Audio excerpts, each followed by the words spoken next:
नमस्कार दोस्तों, हम पढ़ रहे हैं घनानंद। घनानंद का श्रृंगारिक वर्णन और घनानंद की साहित्यिक विशेषताएं आज का हमारा विषय है। दोस्तों, आगे बढ़ने से पहले चैनल को सब्सक्राइब कर लीजिए, साथ में बेल आइकन प्रेस कर लीजिए ताकि अगली वीडियो का लिंक आप तक पहुंच सके। घनानंद का श्रृंगार वर्णन। प्रेम ही मानव हृदय की मूल भावना है, जो कि श्रृंगार रस का मूल आधार है। ये तो सभी को पता है, श्रृंगार रस का मूल आधार क्या है? प्रेम। और प्रेम मानव हृदय की मूल भावना है। घनानंद ने श्रृंगार के दोनों पक्ष, संयोग एवं वियोग का, बाह्य और आंतरिक मनोवृत्ति का सूक्ष्म एवं हृदयग्राही वर्णन किया। क्या किया? घनानंद ने संयोग और वियोग दोनों पक्षों का वर्णन अपने काव्य में किया है। सूक्ष्म और हृदयग्राही वर्णन घनानंद ने अपने काव्य में किया है। घनानंद हृदय के सर्वोत्कृष्ट स्वच्छंद प्रेमी कवि हैं और इनका श्रृंगार वर्णन प्रेम की मानसिक अनुभूति को गहराई और तीव्रता से अभिव्यक्त करता है। इनका श्रृंगार वर्णन क्या करता है? प्रेम की मानसिक अनुभूति को गहराई और तीव्रता से अभिव्यक्त करता है। इनकी प्रेम व्यंजना में इतनी आकुलता, इतनी व्यथा एवं इतनी पीड़ा है कि कठोर से कठोर श्रोता और पाठक भी द्रवित हो जाता है। इसीलिए तो इन्हें प्रेम की पीड़ के कवि कहा जाता है। ये इस तरह से अपना काव्य रचते हैं कि पढ़ने वाले की आंखों से आंसू निकल आते हैं और उसमें संयोग सुख की इतनी मादकता एवं उल्लास भावना भी भरी हुई है कि सहृदयों को आनंद विभोर कर देती है। इनकी प्रेम अनुभूति में आत्मानुभूति को सर्वाधिक योग है। आत्मानुभूति का योग कैसे है? क्योंकि ये सुजान नामक एक वेश्या से प्रेम करते थे, तो इनके संयोग पक्ष भी थे, लेकिन जो बहुत कम थे। लेकिन जब सुजान ने इनके साथ जाने से मना कर दिया और इन्हें अकेले जाना पड़ा, तो वियोग पक्ष इनका ज़्यादा मार्मिक बन पड़ा है। कृष्ण को नायक, राधा को नायिका और सखियों को इन्होंने अपने काव्य का आलंबन व प्रमुख पात्र बनाया है। घनानंद का लौकिक प्रेम आध्यात्मिक प्रेम से श्रेष्ठ प्रतीत होता है। यह स्वाभाविक भी है। इनका लौकिक प्रेम आध्यात्मिक प्रेम से श्रेष्ठ प्रतीत होता है। यह स्वाभाविक है क्योंकि इनका तन मन जिस सुजान वेश्या के प्रति आसक्त था और जब बादशाह के दरबार से उसे अपमानित करके निकाला गया और वे सुजान को न पा सके, तो अपने हृदय में पहले से समा चुकी सुजान को काव्य का चोला पहनाकर मूर्ति रूप में खड़ा किया। उसी के नाम को प्रभुमान इन्होंने आवाहन किया। अब जिससे इतने तन मन से प्रेम करते थे, उसी नाम को इन्होंने अपना भगवान समझ लिया और उसकी पूजा करने लगे। घनानंद की साहित्यिक विशेषताएं। देखिए, घनानंद की साहित्यिक विशेषताएं क्या थी, या इनके काव्य की विशेषताएं भी कह सकते हैं। सबसे पहली विशेषता थी अलौकिक प्रेम।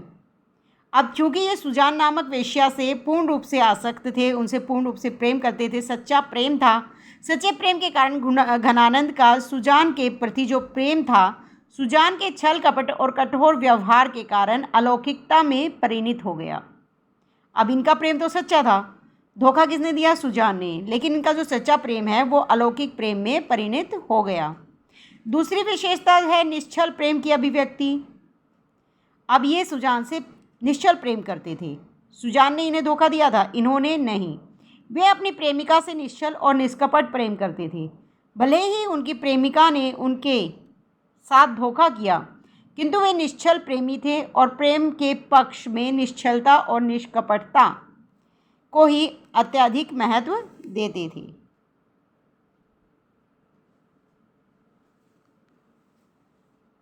उन्होंने प्रेम के मार्ग को अत्यंत सीधा बताया है, जहाँ तनिक भी चतुराई नहीं चलती।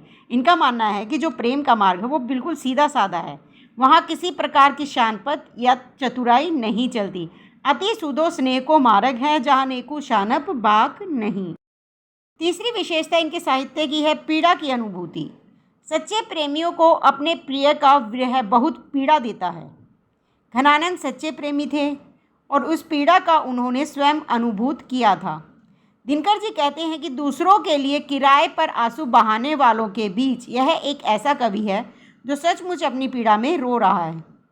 रीतिकाल के ज़्यादातर कवि दूसरों के लिए आंसू बहाते थे।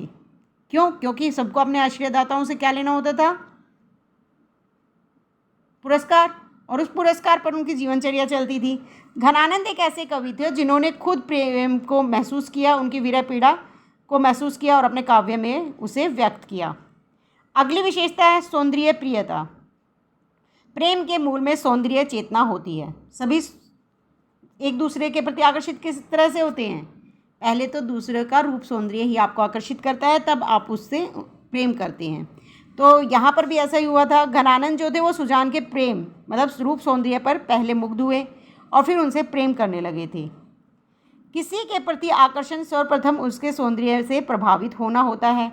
घनानंद भी सुजान के सौंदर्य पर मुग्ध थे। उनका सौंदर्य घनानंद के रोम रोम में बसा था। अगली विशेषता है विरह आकुलता। घनानंद एक सच्चे प्रेमी थे। उनके जीवन में संयोग के पल बहुत कम हैं, इसीलिए घनानंद विरह की आग में ही अधिक जले हैं। उनके काव्य का मूल स्वर ही विरह अनुभूति ही है। इसी कारण उन्हें प्रेम की पीर के कवि कहा जाता है।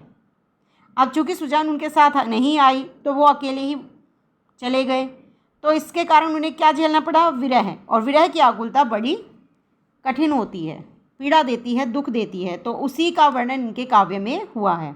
वियोग वर्णन। अब चूंकि इन्होंने संयोग मतलब संयोग पक्ष जिसमें प्रेमिका के साथ ये रहे थे बहुत कम झेला था, और वियोग पक्ष जो इनका था वो बहुत समय तक इन्होंने सहा था। संयोग और वियोग दोनों पक्षों का वर्णन तो इनके काव्य में मिलता है, लेकिन वियोग पक्ष इनके काव्य में ज़्यादा है। वह संयोग सुख में अपनी अनुभूति ताज़ा करते हैं।